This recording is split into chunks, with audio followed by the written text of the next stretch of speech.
Welcome to the spoken tutorial on LibreOffice Calc, Working with Data.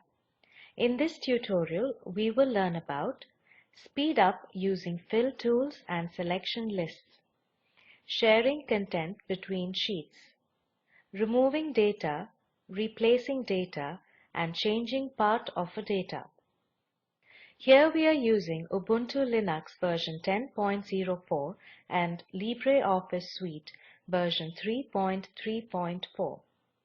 Entering data into a spreadsheet can be very labor-intensive, but Calc provides several tools for making it considerably easier. The most basic ability is to drag and drop the contents of one cell to another with a mouse. But Calc also includes several other tools for automating input, especially of repetitive material. These tools are namely Fill Tool, Selection Lists. These can input information into multiple sheets of the same document. We will learn about each one of them one by one. Let us open our Personal Finance Tracker.ods file. The Fill tool is a useful method for duplicating the contents in the sheet. In our Personal Finance Tracker.ods file, let's say we want to copy the data under the heading Cost to the adjacent cells. Then first select all the data which needs to be copied by clicking on the cell which contains the entry 6000. Now holding down the left mouse button, drag the mouse to the end of the cell which contains the cost entry 2000. Also select the cells where we want to copy the data. Now release the left mouse button. Click on the Edit option in the menu bar and then click on the Fill option. In the pop-up menu, click on the Right option. You see that the data under the heading Cost gets copied to the adjacent cells. Let us undo the changes.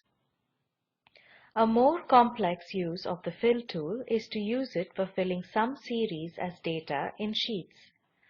Calc provides default lists for the full and abbreviated days of the week and the months of the year. It also enables the user to create his own lists.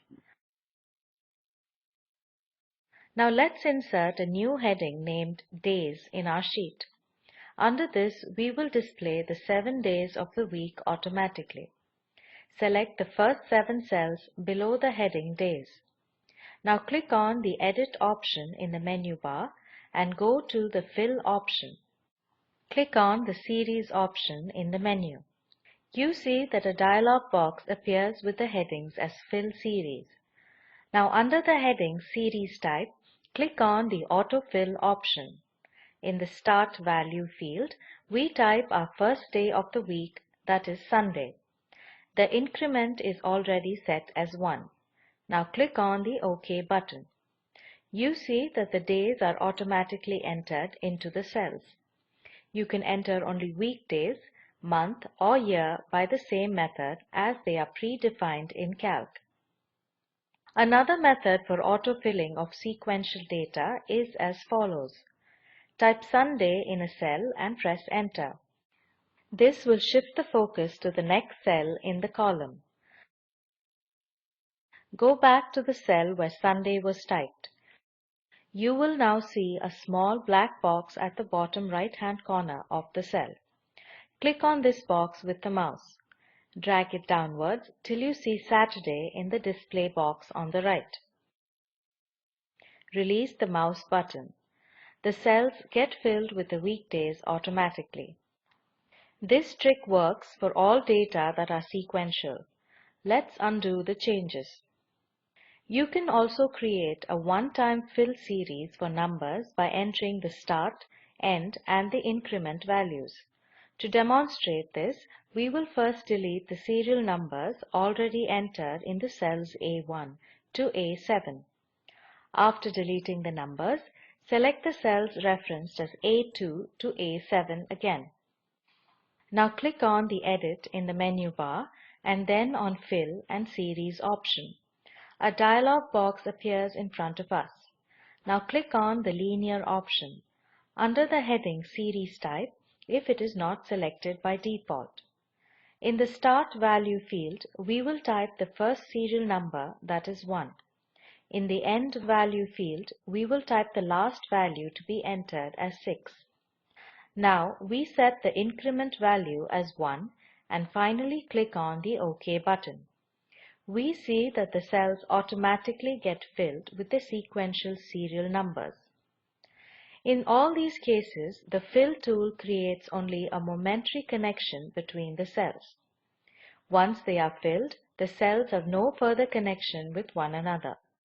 Apart from fill tools, there is one more speed up tool called selection lists, which is limited to using only text.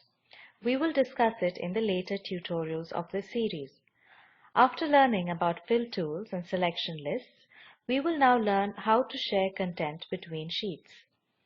Calc enables a user to enter the same information in the same cell on multiple sheets. This means instead of entering the same list on each sheet individually, you can enter it in all the sheets at once. In our Personal Finance Tracker.ods file, our entire data is on sheet 1. Now we want sheet 2 as well as sheet 3 to show the same data as in sheet 1. So we click on the Edit option in the menu bar and then click on the Sheet option. Now click on Select. Now in the dialog box which appears, using Shift key we select the options Sheet 1, Sheet 2 and Sheet 3 and then click on the OK button. This takes us back to Sheet 1. Now let's enter some data in Sheet 1. For example, in the cell referenced as F12, we'll type "This will be displayed on multiple sheets." Now click on the Sheet 2 and Sheet 3 tab one after the other. We see that in each of these sheets, the cell referenced as F12 contains the same data. Let us undo the changes. Next, we will learn about different ways in which we can delete and edit data in the cells. To delete data without removing any of the formatting of the cell, just select a cell. You see that the data of the cell is displayed in the input line field. Now press the backspace button on the keyboard. You see that the data gets deleted. Let us undo the changes. To replace the data in a cell, simply select the cell and type over the old data. The new data will retain the original formatting. Let us undo the changes. In order to change a part of the data in a cell without removing all of the contents, just double-click on the cell. Now, by navigating the cursor, you can edit the cell as per your requirement. Let us undo the changes. This brings us to the end of the spoken tutorial on LibreOffice Calc. To summarize, we learnt about speed up using fill tools and selection lists, sharing content between sheets, removing data, replacing data, changing a part of the data. Watch the video available at the following link. It summarizes the spoken tutorial project. If you do not have good bandwidth, you can download and watch it. The Spoken Tutorial Project team conducts workshops using spoken tutorials, gives certificates for those who pass an online test. For more details, please write to contact@spoken-tutorial.org. Spoken Tutorial Project is a part of the Talk to a Teacher project. It is supported by the National Mission on Education through ICT MHRD, Government of India. More information on this mission is available at spoken-tutorial.org/nmeict-intro. This tutorial has been contributed by Desi Crew Solutions Private Limited. Thanks for joining.